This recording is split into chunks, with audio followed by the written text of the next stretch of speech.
আসসালামু আলাইকুম সবাইকে।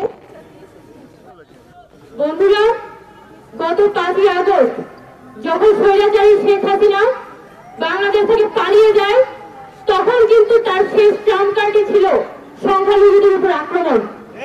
সে দেখাতে চায় যে বাংলাদেশে আসলে একটা ইসলামী বিপ্লব হয়েছে এবং বাংলাদেশের মুসলমানরা যত এখানে হিন্দুরা আছে তাদের সবাইকে এখন বিপদে ফেলবে, তাদের কোনো নিরাপত্তা বাংলাদেশে নাই।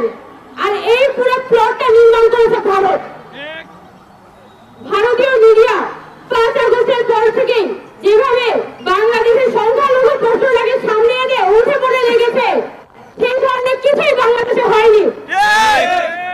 এবং আমি মনে করি যে বাংলাদেশে যে বর্তমানে অন্তর্বর্তীকালীন সরকার আছে, এটা তাদেরই একটা দায়িত্ব ছিল ক্ষমতায় আসার পরপরই সারা পৃথিবীর কাছে এই বিষয়গুলো জানান দেয়া এবং ভারত যে অনবরত বাংলাদেশের জনগণের বিরুদ্ধে প্রোপাগান্ডা চালিয়ে যাচ্ছে তাদের মিডিয়ার মাধ্যমে, তাদের সরকারের মাধ্যমে, এই বিষয়টা সারা পৃথিবীর কাছে পরিষ্কার করা তাদের পক্ষ থেকে খুবই জরুরি ছিল।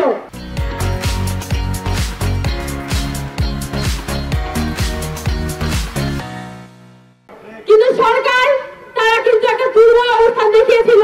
তারা বারবার ভারতকে ছাড় দিতে চাচ্ছিল। এখনো পর্যন্ত আওয়ামী লীগের যারা দোষর দেশের মধ্যে রয়ে গেছে তাদের কোন ধরনের বিচার হয় নাই, এখনো পর্যন্ত তাদেরকে গ্রেফতার করা হয় নাই। যদি আজকে তাদেরকে গ্রেফতার করা হয়তো তাহলে আজমুর নাসিরের লোক কিভাবে করে ইসকনের পিছনে কল কাঠি নাড়ে? তাদের তো এখন জেলখানায় থাকার কথা ছিল। এই জায়গা সরকারের এই জায়গাগুলোতে গুরুত্ব দিতে হবে। আমি বাংলাদেশে কিন্তু সংখ্যালঘু প্রশ্ন অত্যন্ত সেন্সিটিভ একটা কোশ্চেন এবং এইটাকে কেন্দ্র করে কিন্তু আওয়ামী লীগ খেলতে চায়। সে হয়তো আওয়ামী লীগ ক্ষমতায় নাই, কিন্তু তার এই সংখ্যালঘু কার্ড সে আজীবন খেলে যাবে। আমাদের রাজনীতিতে আমাদের সবসময় এই বিষয়টা নিয়ে সতর্ক থাকতে হবে যাতে কোনোভাবে ভারত বা আওয়ামী লীগ এই সংখ্যালঘু প্রশ্ন নিয়ে রাজনীতি করতে না পারে।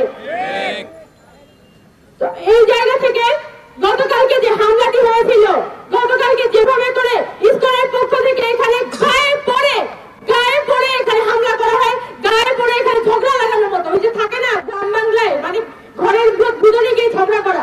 বাংলাদেশের মানুষ ইনহেরেন্টলি আমরা শান্তিপ্রিয়